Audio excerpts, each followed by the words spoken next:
মুসলমানদের সবচেয়ে বড় ধর্মীয় উৎসব যেটি ঈদুল আজহা কালকে কিন্তু অনুষ্ঠিত হতে যাচ্ছে। তো সেই ঈদুল আজহাকে ঘিরে কিন্তু মুসলমানরা যারা রয়েছেন রাজশাহীর যেসব গবাদি পশুর হাট রয়েছে সেই একদিন আগে কিন্তু অর্থাৎ যেহেতু আজকে শেষ দিনে কিন্তু আসলে কিনতে এসেছেন তাদের যে পছন্দের যেসব পশু রয়েছে সেসব পশু কিন্তু তারা কিনছেন। আমরা এখন আছি রাজশাহীর যেটি ঐতিহ্যবাহী হাট যেটি বলা যায় সিটি হাট, সেই সিটি হাটে কিন্তু অবস্থান করছে। আমরা দেখেছি যে সকাল থেকে অর্থাৎ দেশের বিভিন্ন প্রান্ত থেকে যারা ক্রেতা রয়েছে তারা ছুটে আসছে, সেই সাথে একই সাথে কিন্তু এই হাটে যারা পশু নিয়ে আসছে বিভিন্ন জায়গা থেকে তাদের সেই গবাদি পশুগুলো কিন্তু তারা নিয়ে আসছে। একটু দেখাতে চাই যে পুরো হাটটি কিন্তু একদম জমজমাট। এখন যেহেতু আর একদিন সময় রয়েছে সেই একদিনকে সামনে রেখেই শেষ দিনে কিন্তু পশু কিনতে এসেছেন যারা কোরবানি করবেন তারা কিন্তু এসেছেন। তবে আমরা কথা বলেছি যারা ক্রেতা রয়েছে, ক্রেতারা বলছে যে এবারের পশুর যে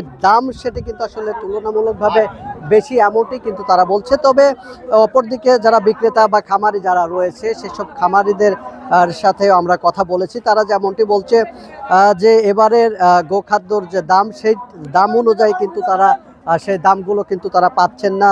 যে পরিমাণে খরচ হয়েছে এবং যে পরিমাণে আসলে তাদের যে পরিশ্রম হয়েছে সেই পরিশ্রম অনুযায়ী কিন্তু তারা মূল্য পাচ্ছেন না, তেমনটি কিন্তু তারা আসলে বলছেন।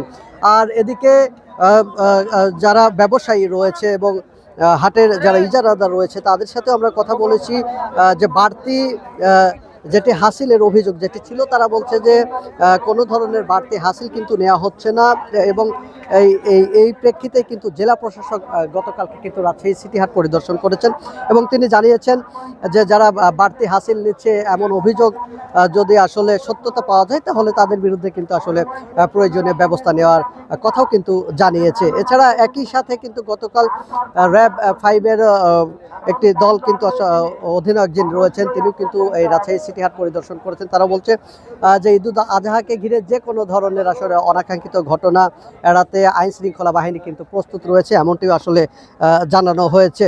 আরেকটি তথ্য আপনাকে জানিয়ে রাখতে চাই, সেটি হচ্ছে যে এবার রাজশাহী জেলা প্রাণী সম্পদ অধিদপ্তরের তথ্য মতে চলতি বছরে কিন্তু রাজশাহীতে যে কোরবানির জন্য পশু প্রস্তুত রয়েছে প্রায় 4,63,000 এবং বিপরীতে জেলার আর চাহিদা অনুযায়ী যেটি রয়েছে হচ্ছে 3,71,000 পশু, ফলে প্রায় 92,000 পশু কিন্তু আসলে বাড়তি রয়েছে। এর মধ্যে 3,11,339টি ছাগল এবং 43,406টি কিন্তু ভেড়া রয়েছে, যেটি আসলে বলা যেতে পারে যে রাজশাহীর এই হাটগুলোতে এবার যে চাহিদা রয়েছে সেটি হচ্ছে যে সবচাইতে আসলে যেসব মধ্যম টাইপের গরু রয়েছে সেই মাঝারি আকৃতির গরুর চাহিদা কিন্তু ব্যাপক রয়েছে। কেননা এইসব গরুর চাহিদার যে দাম সেটি হচ্ছে যে 1 লক্ষ থেকে প্রায় 1.5 লক্ষ টাকার মধ্যেই কিন্তু সীমাবদ্ধ থাকছে। এ কারণে সবার যে চাহিদা সেটি কিন্তু এই মাঝারি আকৃতির গরুর দিকে চাহিদা। আর আইন শৃঙ্খলা বাহিনীর এই যে হাটগুলোতে নিরাপত্তার জন্য আসলে জাল নোট